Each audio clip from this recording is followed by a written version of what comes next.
Hey, so DC3 girl just walked over to the crew of this PBY Catalina and made some friends, and so now we're going to check out this plane. So they asked about who maintains these planes. This one is owned by 20 individuals. We're about to meet one of the owners of it, who's also one of the pilots. Okay. Right.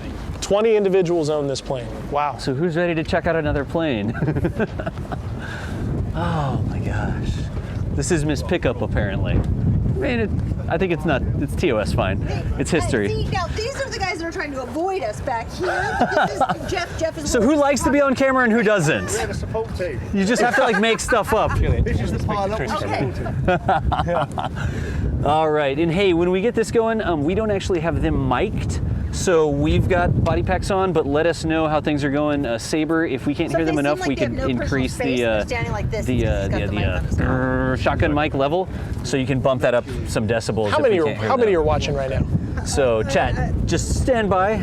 We're getting ready to check out this beautiful PBY Catalina and talk with some of the people that actually maintain it. I think DC3 Girl said it was owned by 20 different individuals who sort of maintain it and Jeff keep right it running. here you can talk to Are we ready to go? Head over by this nice guy. Yeah, come over this way. Your name is? My name is Das. Dos. Da, that's it. Right. And your name is? Jeff. Jeff. But spelt with a J. It's Jeff with a J, chat. Because that's, in my day, all the great actors were Jeffrey Hunter and they're all spelt with a J. They're all spelled with a J. Yeah. What other way can you spell Jeff? G-E-O-F-F. I'm in the UK. I almost forgot. In America, I wouldn't thought of that, but G. All right. So you work on this plane. What do you do with the plane here? I'm one of 20 shareholders who own this aircraft. Of the 20 shareholders, we have approximately 12 pilots, and I'm one of the pilots. And to fly the Catalina, which we call this pickup, you need a PBY land rating, and if you want to do water work, you need a PBY sea rating. Do you have both of those? I've got both of those. So you fly this plane. I fly this plane. And you can take it off from the runway and I can land it on water as well. So it's an amphibian, so It's that's an what it's meant amphibian. to do. But we only do freshwater work these days. Okay. Because this pickup was built in 1943 by Canadian pickers at Carterville in Quebec. Right. And to dump a lady of 75 years in salt would not be a good idea. It would be the death of her. So we confine ourselves to fresh water. Makes sense. And last year we did about 3 freshwater ops. This year we've been on the water once down at Biscarrosse, which is southwest of Bordeaux, which is our normal training area. We're off to Germany and then Poland next week, and in Poland we're going to be doing a river landing, which will be an interesting exercise. A river landing? Yeah, well, I've never done a river landing before. I've landed on a lake in Greenland, and I've landed on Biscarrosse, and I've also landed in Northern Ireland on Loch Earn, which is another one of our training areas, which is famous for Catalinas because of the bases that were there during World War II. But landing on a river is a new experience. It's just like a runway that's made of water. It is, but you've also got to think about what may be on the water, what may be in the water. Right. In terms of have they been having floods in the past and therefore logs and what have you coming down. So all those sorts of things, and what's the depth of the water. Yeah.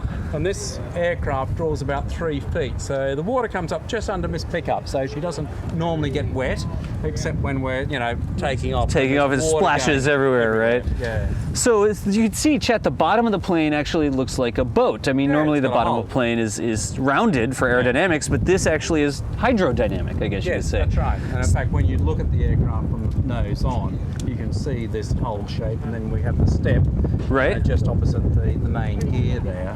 And obviously, when we're taking off, we come out of the water quite steeply and then drop onto the forward part of the fuselage, and therefore we're in a better position to then take off. Yeah. Okay. So you sort of like, not hydroplane, but you just sort of get the main body up out of the water. Along the water. Skip along the water a little bit. And a lot of people would think that nice glassy water is much easier than water that's got a ripple. Right? Wrong. No kidding? Glassy water, very smooth, it's got a lot of friction, and therefore it's much harder to unstick. Whereas water that's got a ripple on it, you've got this effect, and therefore you've got less contact area, and therefore it's easier to unstick from the water. That's right. And I'd never thought of that. Yeah. It's even worse because you touch down on glassy water and the nose wants to dig in very quickly. Because it's just got so much contact, as opposed to having a little bit turbulent flow. The waves on the surface help you sort of, it's almost like a cushion, because you got some air in there, I guess, as well. Yeah, and of course landing on something that's glassy, you've got no perception of depth. Right.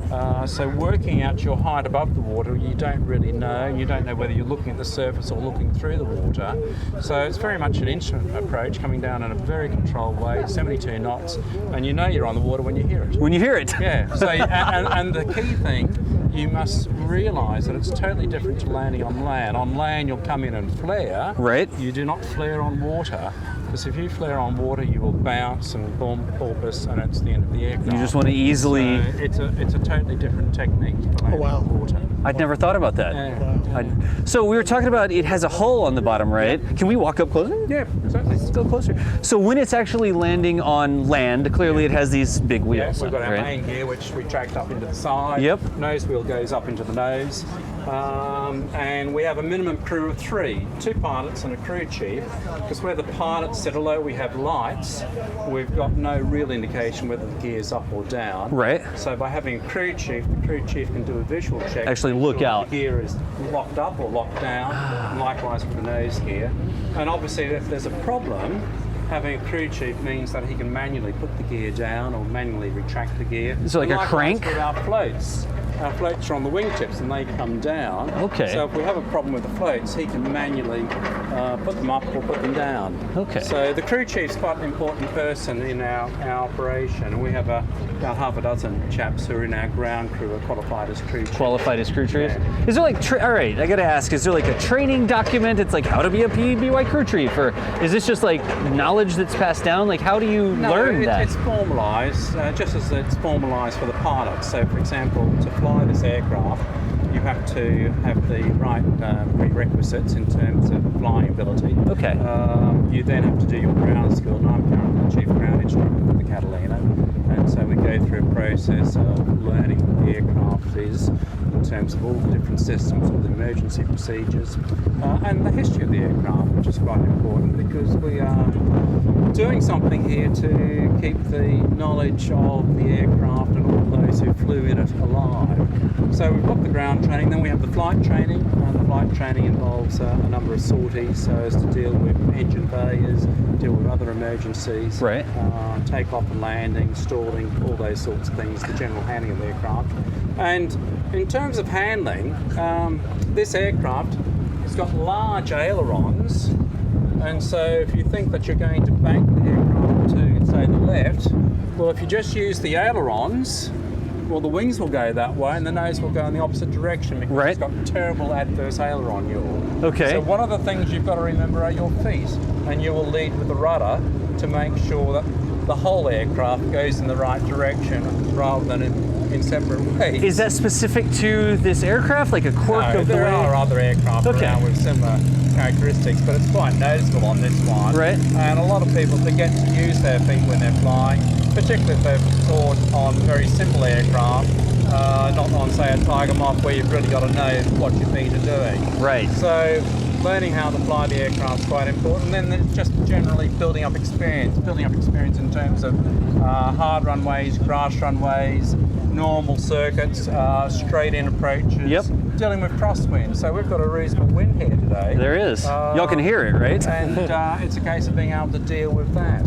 So, and there's a certain momentum with this aircraft. You've got to physically fly. You can't sit back and fold It your just arms. like fly itself. She will do her own thing, so you've got to physically fly her all the time. It's just experience in the aircraft, hours in the air that get you the right feel for it, right? Yeah, that's so right. even if you're an expert pilot or whatever, you just hop in, you probably could make it fly, but oh, look at this. Here we have a flight of these Those trainers are the Texans, coming over. I think, yeah. Yeah, the Texans coming over. Yeah. So if we want, JDK, do you want to tag in and talk with the history? Yeah, it'd be great. I'm JDK. I'm the historian with the group. Right. So if you could, for our viewers, could you tell them a little bit about what this aircraft type did during the Second World War? I first encountered it when I learned about the Battle of Midway in We might need to give it 1942. just a second here till the planes go over and we get the mic back around this way. Yeah. We sort of have to yell at that microphone so we can hear everything. Yeah. So I'm going to tag in with JDK here, and he's going to keep talking with Jeff. Go ahead. Yeah. Well, as I mentioned, this aircraft was built in 1943 by Canadian Vickers at Carterville. And it's a PBY. Now, P stood for patrol, B for bomber, and Y was the code given to Consolidated, who was the main manufacturer. And it was given Y because C had already gone to Curtis. Okay. Now, Consolidated were at San Diego in California. They produced most of the Catalinas, but there were others produced under license. Boeing produced some, And this particular one was produced by Canadian Vickers in Canada and then operated by the Royal Canadian Air Force from 1943 until 1961. So strictly speaking, she is known as a Canzo, because that's the name that Canadians gave to their aircraft. Right. The Aussies, the Brits called their aircraft Catalinas, because that was the name of the island off San Diego, where the Consolidated factory was. Right. And then they were known as PBYs, they were known as Dumbos. There was a whole range of names given to them. But they are probably the most versatile aircraft of World War II. Over 3,300 made. 3,300. The vast majority pure flying boats. This particular one is a PBY 5A, so fifth in the series, and A stands for an amphibian. And they are operated by all the air forces throughout the world. The Australians had 168, the Kiwis had 56. Wow. The vast majority were operated by the US, but the Brits had them, the Dutch had them as well. And in terms of what it was used for, it was a sub-hunter. It was involved in maritime reconnaissance. For example, they used to fly high up towards the Arctic Circle, see how far the ice had come down, so the convoys could go as far north as possible. They were used for dropping of depth charges, which were carried on. All the ordnance was carried underneath the wings, so they could carry depth charges. So typically 4 depth charges to straddle a sub. They could carry torpedoes. They could carry conventional bombs, and they used that out in the Pacific for bombing the Japanese. General sort of harassment of the Japanese. They could carry acoustic mines. And this is where the other term for the cats came along as black cats. Black cats. Because they were painted a matte black. They went out by themselves, solo operations at night, long range, typically going up to a shipping channel at low level to drop an acoustic mine in a shipping channel that would explode after the 3rd or 5th, 4th ship went over. So they did that. What else could they do? They were involved in air-sea rescue. So this particular aircraft is called Miss Pickup. And it's painted white and in US colours to represent an aircraft of the 5th Emergency Rescue Squadron. That was based at Halesworth in Suffolk.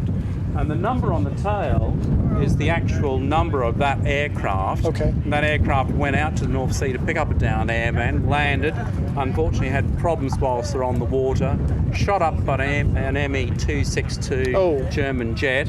So the downed airman had to be still rescued. The Catalina crew had to be rescued. So the aircraft with that tail number actually sank. And we painted it this colour because it's a good photogenic colour. And we found some old photos with the tail number and realised she had nose art. And so we were able to apply the nose art. And Miss Pickup makes sense for an air-sea rescue helicopter aircraft. Absolutely. The other roles that this aircraft was involved in was in the supply of coast watchers and commandos in the island, so dropping them off, resupplying them, extracting them. And a lot of people may not realise that in 1942, with the Japanese coming down through the Pacific, there was a huge evacuation of Dutch personnel from Indonesia. And they were flown by Catalinas, other flying boats, the Dorniers, flown into Broome in northwestern Australia, and then from there down to Perth. There were about 8,000 brought out that way, but sadly, about 15 flying boats were caught by the Japanese in Broome Harbour and sunk, and about 80 Dutch individuals, mainly women and children, killed there. So a very versatile aircraft in the Second World War. And then she had a post-war role of being a firebomber. So water tank inside and used to put out forest fires in the Americas. And this particular one did that, and it also came over to France. And in those days, the blisters had been panelled over. She had a big blue band around the fuselage, and she was known as Pelican Blue. So that was her second life. I've got to take her down to the other end now. Understand. Could really quick, what was the range on these? Over 2,000 nautical miles. But in terms of, we're talking about 12, 18-hour ops.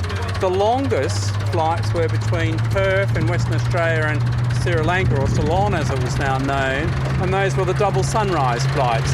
Operated by Qantas with 5 Catalina flying boats during the war.